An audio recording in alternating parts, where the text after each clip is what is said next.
Okay. All right. Kenneth, you were about to make a point. Well, Um, I don't even know if it's incredibly relevant, to be honest with you, but it does actually go back to when we met. okay. Because when we met, I just have a lot of compassion. Being a part of the LGBTQIA community, which has expanded in its scope of who's involved in that community. When Dr. Bolton and I met, we met in a business class, and in that class was another student who was gender nonconforming. Mhm. Long before we knew the term gender nonconforming, long before I really accepted that I was gay, long before any of that, there was this person in our class who took a lot of abuse and a lot of hazing and a lot of bullying long before we had a term for bullying. It was just how it was in high school. And I often think of her because I wish that I had had the knowledge and confidence to say something about what I experienced watching that person being mistreated. Because she was clearly on a journey to a transition and it just was treated very badly. But what I remember most is that the world would think he was male and want to put him in that box from that perspective, and everything else about the expression was very female. And as a result of not fitting into those boxes, I say, got a lot of bullying. But one day, she decided she wasn't taking it anymore, and she lobbed a dictionary across the room at the football player that was given all that grief. And there were no more grief given past that moment. That I remember. And I learned a lot. You know, you should stand up for people when you see people are being mistreated. But I also learned you don't have to be mistreated yourself. And you shouldn't necessarily have to resort to that level of violence, but sometimes you have to stand your ground and demand to be treated with respect. And so having seen that experience and then knowing my own journey from being a heterosexual sexual church going boy with a girlfriend who was almost married to now being married to a man, I understand it's a journey. If it was a journey for me, it must be a journey for others. Here, um, I have the pleasure of having friends, acquaintances, and people I know and meet that represent different letters in the LGBTQ. And it is not a homogenous reality. What I find when I ask is, I'm L, I can tell you about L. The rest of the letters, I really don't know. Or I'm G, it is what it is. Like, and I believe when we, I can process objective reality or what is considered traditional objective reality, where I'm a man attracted to men. I'm a man attracted to women. I'm a man attracted to both. Okay, that's been around since air. I got that. I can process that. But we function in a society that if I say I am Napoleon Bonaparte or I am Jesus Christ, no, you can't be, something's wrong because somebody else is that identity, or somebody else has lived that life, or somebody else is that person.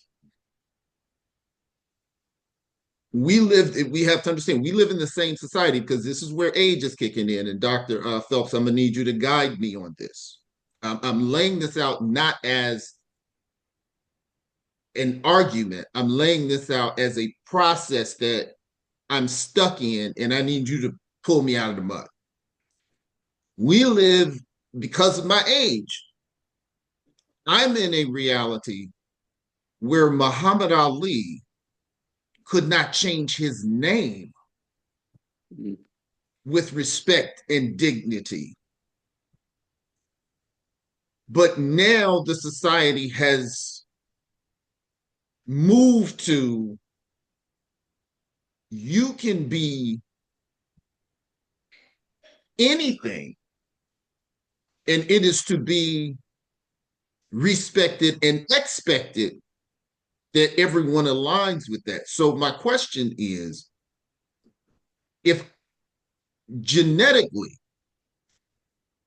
if it's established I am XX, let's say that, and and I say I'm XY, and I will never be able to change my genetic makeup or code,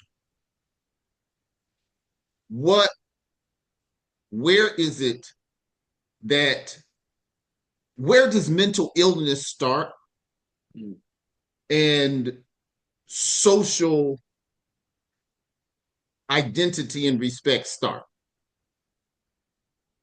Well, it's a very complicated question because, the LGBTQ community has had a very complicated history with medical experts. And so for transgender individuals, often in order to get insurance companies to pay for gender transition health care, they have to be diagnosed with something. Used to be called gender dysphoria. It may still be called that. I'm not 100% sure about that. Um, so your question is really complicated in that sense because of our healthcare system, they have to be diagnosed with a treatable mental illness in order to get the gender affirming care that they need. But to the first part of your question, in this comparison to Muhammad Ali, I think my first response is, well, isn't our goal to be better, like to get better about respecting people's identities? I would say that if Muhammad Ali faced that kind of resistance just about changing his name, we don't have to remain that same society that gave him shit for doing that. We could be better in our abilities. We could be better in our respect for individual experiences. We could be better about recognizing identity as up to the person whose identity it is. I just think that would be a mark of us improving. And I would add on that, I would 100% agree with you. But using, piggybacking off your example, Darnell, I'm just thinking we have this problem through many parts of society. People who are mixed race have always had this issue as well. People who are either mixed race of a black parent or and a white parent, but more dark skinned, years pass, and I don't know how many years it's passed, to be honest with you. But the label of Barack Obama is black, but is he black? Um, they've had that issue as well. So this need of society to slap labels on people by the label that we approve has been there since the beginning of time. And I hope that we're moving. I had hoped that we were moving along a path where we were moving away from that, generally speaking. I feel in this political climate that there's a bounce back. And I don't know that we are actually continuing to move along a more progressive path, and whether there is some, it's the best way for me to put it, some kind of bounce back in all of those ideologies.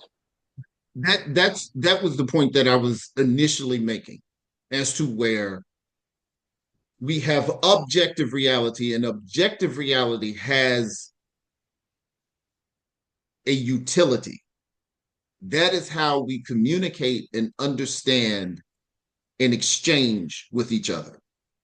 We have to have a general up is this way, down is that way, the sky is blue, water is wet, things that we will commonly agree upon so we can have a reference of understanding so we can communicate.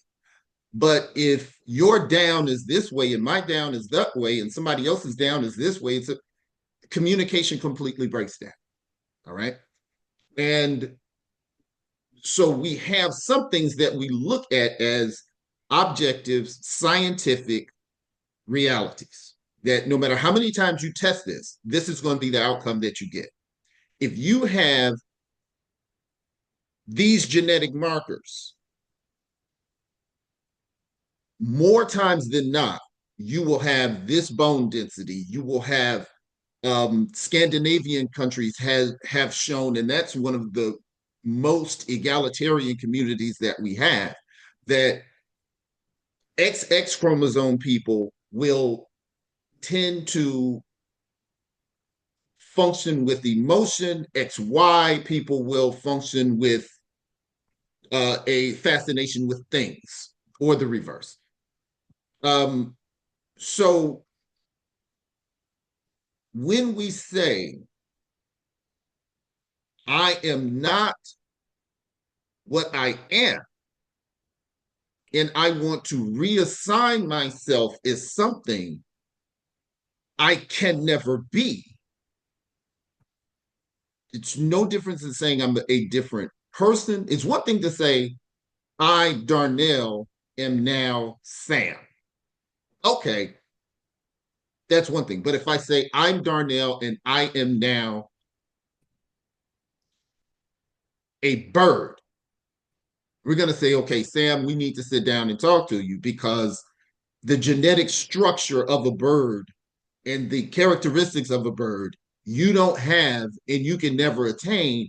And it can be quite dangerous for you to assume that, because if you think you're going to jump off the roof and fly, you're going to have some physical problems. How is that? Why is that approach differently when genetically it's just as impossible? It's not to say I want to identify, that's fine. It's not to say I want to have characteristics of, that's fine. But to say I am, and not only has my reality, my personal reality, this is where subjective reality is now challenging objective reality. I am a woman. And not only should you respectfully identify me as a woman, you should actually value and your your reality must change to my being a woman, not just my reality, yours. So it's beyond respect. This is supposed to, that's the confusing part. I don't know if I'm not being Well, clear. yeah, I'm not sure there are that many people asking for that. I have trans students, genderqueer students in my classes all the time. I Yeah. don't get the sense that they care about my own internal thought processes. What they care about is this person going to treat me with respect? And are they going to recognize me by the identity markers that I choose for myself? Okay. I don't think they're really that concerned about what I'm thinking internally. Um, yeah, so I don't really think people are asking for that. But the other issue I think you and I probably disagree on is the link between biology and gender identity. I just don't think that link is there. Really? So if you're born with a body that is identified as male, that does not determine your gender identity. What determines your gender identity is your particular performance of a particular gender. So I would disagree that these things are as closely linked as what you're saying. And it kind of goes back to an earlier point you made about, there are people whose genetic makeup doesn't match their body type. Um, And they're a distinct minority, right? So most people, they have the chromosomes that match their anatomical sex, and then they develop into the gender identity that matches that anatomical sex. But there are enough people whose genetics don't match the shape of their bodies to suggest that it's not as determinative as we think it is. That there are people who are born with an XY chromosome, should have been, most people with XY chromosomes are born with male bodies, but they're not because of androgen insensitivity or whatever. They're born with female bodies. They then grow into their performance of femininity. No one questions that they're a woman until they happen to get genetic testing and find out they have XY chromosomes. That right there. So a good example of this is Alicia Weigel. She's an intersex activist whose situation is very similar to that. That suggests right there that the chromosomal makeup is not determinative. It is for most people, but it doesn't have to. And I think that's why we need to kind of disconnect this biological determinism from gender identity, because I think identity is very much a construct. It is not, it doesn't have to be determined by our biology. Okay, you're being the expert. This is truly a question and not a debate setup. Is what percentile? Now, understanding that there are gay men, effeminate homosexual men, effeminate heterosexual men. This, I mean, the scale of manlyhood and masculinity is as diverse as you could imagine. All right. But as far as the people who have these, who function on this scale because of a genetic misalignment, what percentage would you say that is? That it's Oh, truly a genetic. yeah, I don't know the specific percentage. We know that it's a very small percentage of people that we know of. And that kind of prompted my question about, have you been genetically tested? I've never been genetically tested. So I'm walking around the world assuming that I have XY chromosomes. I actually don't know that for sure. Now, I'm a dummy. I should have had my wife on here because my wife is a nurse. And every surgery I've had, she has looked at the blood work and blah, blah, blah, blah, blah. And I don't know what they test for. And she could have told me, is this something that would have been tested at some point? Is it something, because I would imagine now, um, it would probably happen more than not, because if someone has had uh, a gender transition surgery, we have to know: are we dealing with a female, um, a female body, an XX body, or are we dealing with an XX or an XY body, and how we treat them? Because the speed is very important. Perfect example. Um, there are times, and there's a reason why we have to make these biological distinctions. If I am on an ambulance, I'm part of the rescue people, and I come in and this person tells me they are a woman and they believe that they're having a miscarriage, but they're a trans woman. Okay, now I know to check for something else. You understand what I'm saying? So objective reality has to have a place. We can have social reality with respect and dignity and all of that. But as a person, I think age has a lot more to do with this effrontery than gender. Because I notice with a lot of younger people, when you misgender someone, or what they say, dead name, like I don't, is that the right name? Where they say that Yeah. that used to be my name, but now you Yeah. call me the wrong name. Like if I'm talking about who who is Caitlyn Jenner now, if I say Bruce Jenner, people 25 and younger lose their mind.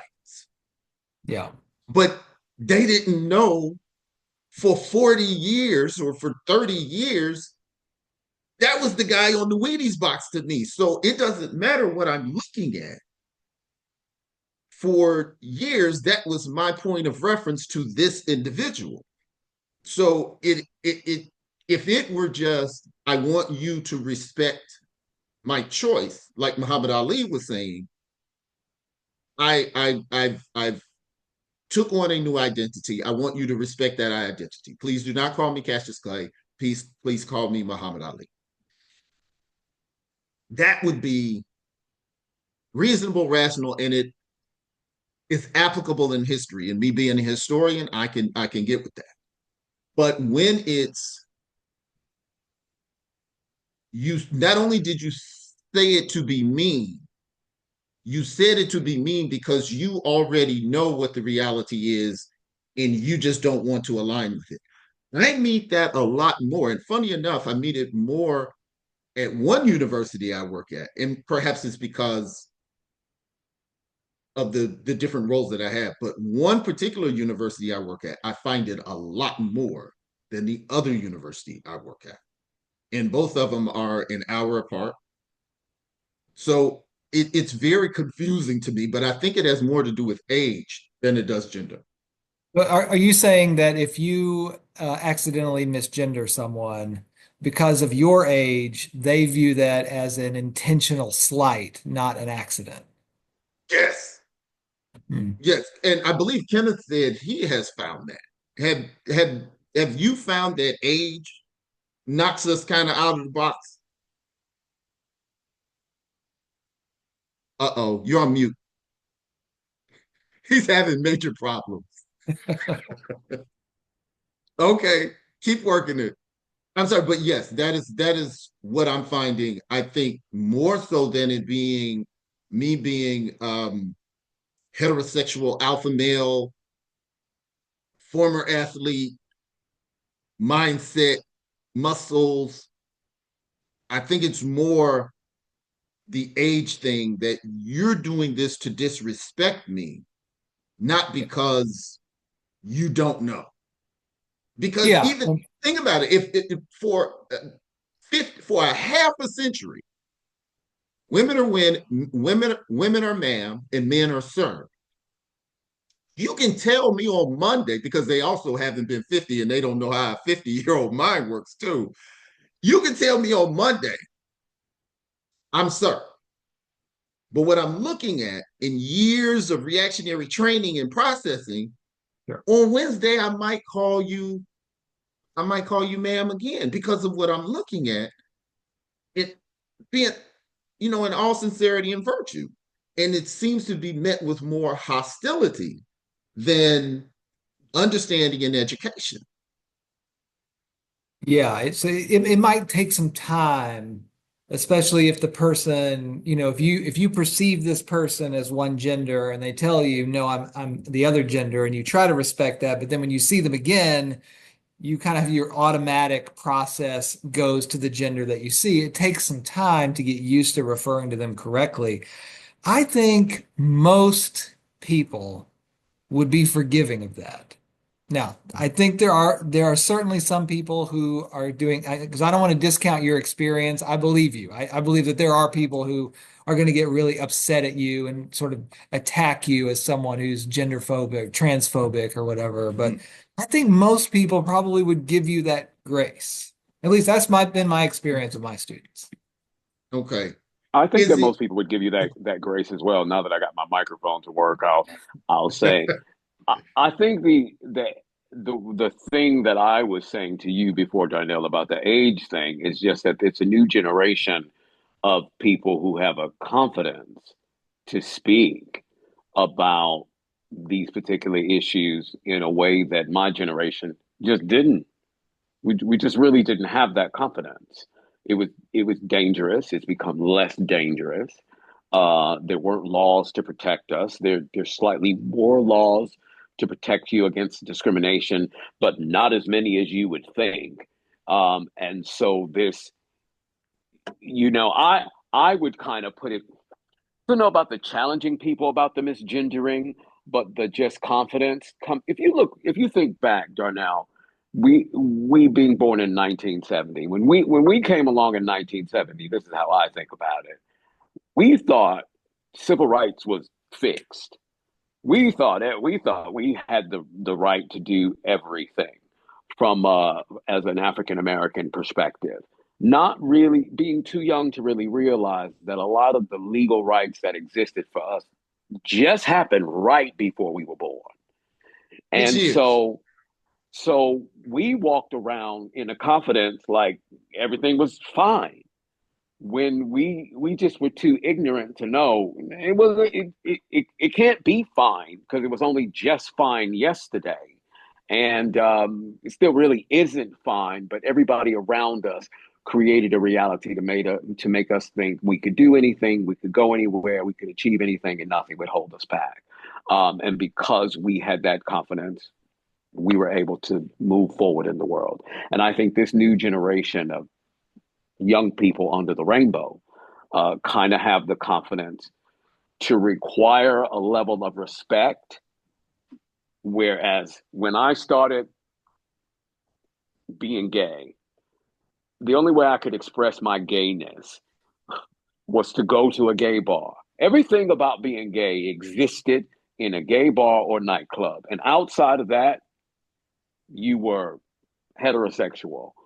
Um, and every time I went into one of those establishments, we went down some dark alley to some back door in some secret place that nobody knew about. And then inside was a beautiful utopia. It was a nice establishment bar like any other one. But the getting there was a part of this whole secret journey. That's not the journey of young people under the rainbow today. They can be out and proud. I wonder this. And funny enough, my dissertation started with the story of you and I Mm. going. Do you remember that story? Just to bring you in, Dr. Phelps, I actually uh, the my dissertation was about the belongingness of Black people in America, Hmm. and the dissertation opened up with a story about Kenneth and I actually, where we went downtown Chicago, and Kenneth has always liked expensive stores. And in my mind, we're on the Mag Mile, and he wants to go in Tiffany's. And I'm going, and I'm telling him, they're not going to allow us in there. Like, we're poor people, we're poor Black people at that. They're not going to allow us in there. And he was telling me, we have the right to go anywhere we want to go. And I really, truly, in my heart, didn't know that. And that was an awakening for me. And that's what I opened my dissertation with. But I dare say, if someone would have pressed you or I about the social ramifications and the history related to why we had those privileges or why we had that ideology, we wouldn't be able to express it because we were young. We didn't know the history. We just knew that that was where we felt our place was in the world. It is extremely confusing speaking to young people who have it, but see, we didn't have the confidence. We were still, when we were doing that, we were kids, we were teenagers.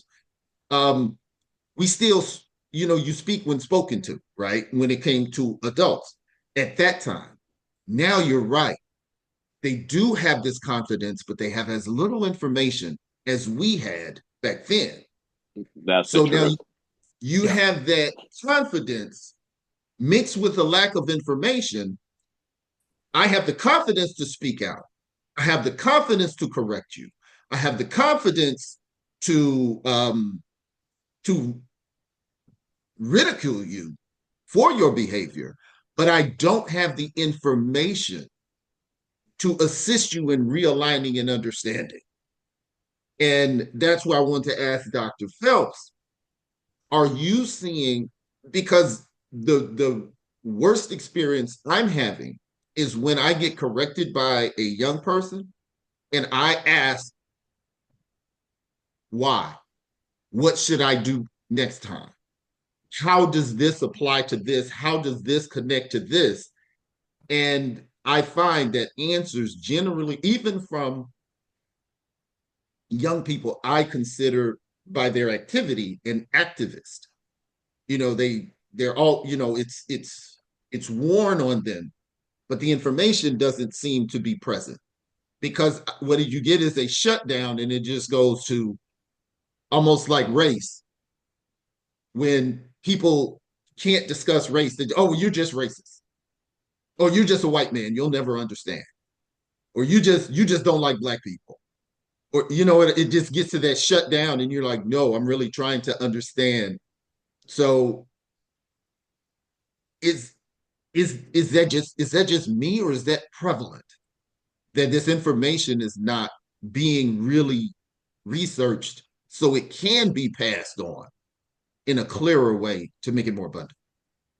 Well, I mean, I can confirm that, when students show up in my LGBTQ history classes, they know almost nothing about LGBTQ history, even if they're, Really? the ones who are in the community. So there is a kind of historical amnesia about a lot of this. Um, so that I think I would agree with you that they don't always know how to articulate to someone why the why, right? They can't, they have a hard time answering the why question. They know that they want you to treat them with respect, but sometimes they have a hard time articulating how that should look and why that should be. But I also think they are bristling at a lot because they feel like the pressure is on them to change society. And I think about this story you told about going into Tiffany's. Like, I wonder what would have happened if you had gone into Tiffany's and the clerk behind the counter said, "We don't usually allow black people in here. Can you tell me why we should allow black people in here?" And you see that kind of takes society's racism and puts it on you. Now it's your responsibility to explain to this clerk at Tiffany's why they shouldn't be racist, right, against black people. And I think a lot of queer people are feeling that pressure. Why am I the one responsible for telling people why they shouldn't be homophobic or transphobic? But you understand that that is black people's daily reality. I do. Well, 100%. Yeah, no, Yeah, I do that that understand that. that Yeah. that that is our experience, was the exception and not the rule. Yeah. Yeah, What you 100%. just said is exactly what should have happened, and the reason why I had anticipated that, because that's what had happened. That's what happens on a daily basis. Yeah. Yeah, it was just that Kenneth just didn't subscribe to that. I was just following him, so we were just gonna go to jail together. But I I was mean, it just just I do love that you remember in that moment, and I one of the things that I loved about reading your dissertation, and definitely that part of it, is that I never knew that that was your feelings in the moment. What we both, my biggest concern about that whole thing was we had to take the train down there, and I didn't want to get lost. But what I knew that I had money. I now I was naive to think that I had enough money to buy the things in Tiffany, which is why we didn't buy nothing in Tiffany and quickly made our way over to Gucci and bought some perfume, which I really could afford. But I just had the assumption that the color today is green and I have some. So we're going to be able to go wherever we want to go. And it just never occurred to me that we couldn't. But there was a level of naivety, I suppose, on my part, because the whole racism thing just didn't occur to me. It just didn't occur to me at all. The whole, we were coming from Gary, we were going to downtown Chicago, we're coming from the hood, and we're going to the Magnificent Mile. Yes, because that's where we belong. That was my feelings about it. I should have knew I was gay then. That's where we belong. Get me down to the designer shops. That's where I wanted to go. And I'm taking my friends with me so I don't get lost. Yes. And also, we deserve that. We deserve to have pretty surroundings. I have always felt that way.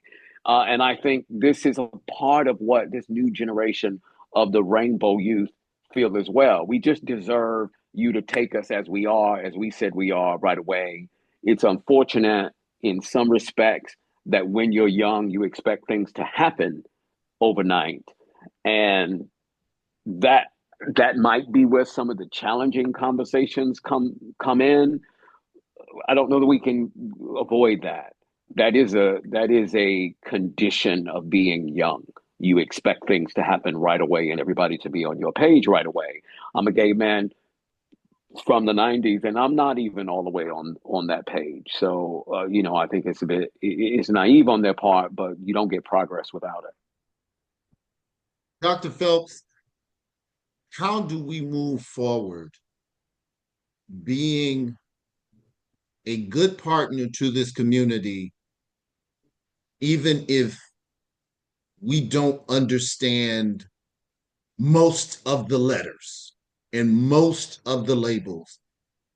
How do you be a good partner and not be frustrated by some of the response that you also don't understand?